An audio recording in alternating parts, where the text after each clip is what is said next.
কতদিন পরে লোকাল ট্রেনে উঠেছিস? অনেক দিন পর, প্রায় 3-4 বছর পর। বাহ। গড়িয়া স্টেশন থেকে ট্রেন ধরে সোজা আমরা শিয়ালদা পৌঁছে গেলাম নৈহাটির উদ্দেশ্যে।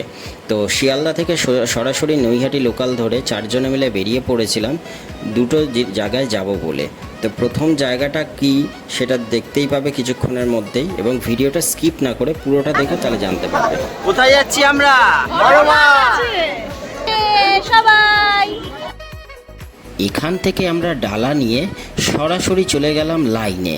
হ্যাঁ, বিশাল লাইন পড়েছিল ঠিকই, কিন্তু যতই হোক বড় মায়ের কাছে যখন এসছি পুজো তো দিয়েই যাব। তো মায়ের মন্দিরের লাইনটা দেখতেই পাচ্ছ, নর্মাল দিনে এরকম অবস্থা।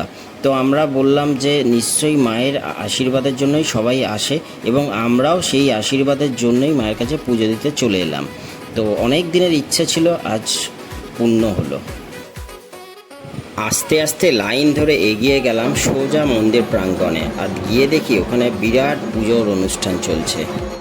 আমরা যখন পৌঁছেছিলাম তখন মায়ের ভোগ আরতি চলছিল, তো তাই জন্য আমরা আধা ঘন্টা আমাদের ওখানে ওয়েট করতে হয়েছিল মায়ের পুজো দেবো।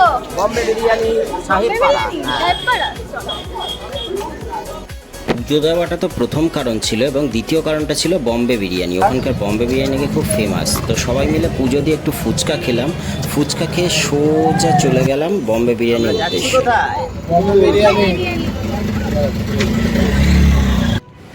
এইভাবে পাগলামো করতে করতে আমরা চলে এলাম বম্বে বিরিয়ানির কাছে, যেটা নৈহাটি সাহেব কলোনির কাছে।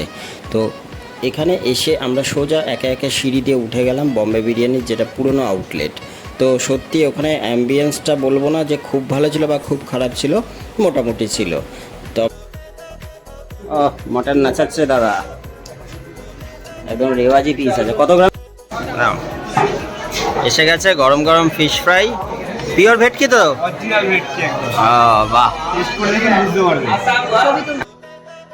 তো অর্ডার দেওয়ার সাথে সাথেই যেহেতু টেবিলে গরম গরম সার্ভ হয়ে গেল একদম ভেটকির ফিশ ফ্রাই, তো আমরা কেউ ওয়েট না করে সবাই একে একে ফিশ ফ্রাইটা টেস্ট করতে লাগলাম। সত্যি কি বলবো, অসাধারণ ছিল ভেটকি ফিশ ফ্রাইটা। এবং সবাইকে জিজ্ঞেস করলাম, সবাই বললো না দারুণ ভেটকি ফিশ ফ্রাইটা। তো ফিশ ফ্রাই খাওয়ার পর আমাদের কাছে অর্ডার যেটা দেওয়ার ছিল মেইন জিনিস, সেটা হলো মাটন বিরিয়ানি। তো মাটন বিরিয়ানির একটা ফুল ব্লগ আসবে, ওখানের পুরো ভিডিওটা দেখাবো তোমাদেরকে, ওদের কিচেন, ওদের ফিশ ফ্রাই কীরকম তৈরি হয় বা বিরিয়ানি কীভাবে দেয় ওরা, সবটাই নেক্সট ভিডিওতে তোমরা দেখতে পাবে। তো আমাদের খাওয়া দাওয়ার পর্ব মোটামুটি শেষের পথে, বিরিয়ানি যেহেতু চলে এসেছে তো ওয়েট না করে সবাই মিলে খেয়ে নিলাম।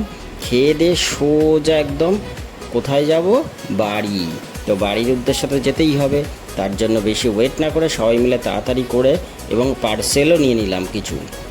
পার্সেল নিয়ে সোজা আমরা চলে এলাম। তুলতুলে মটন দিয়ে কার কার বিরিয়ানি ভালো লাগে অবশ্যই কমেন্ট করে জানিও, এবং ভিডিওটা যদি ভালো লেগে থাকে অবশ্যই কিন্তু লাইক করো এবং শেয়ার করো অ্যান্ড কমেন্ট করো। আর যারা নতুন আছো চ্যানেলে তারা অবশ্যই কিন্তু আমাদেরকে সাবস্ক্রাইব করে নিও। টাটা।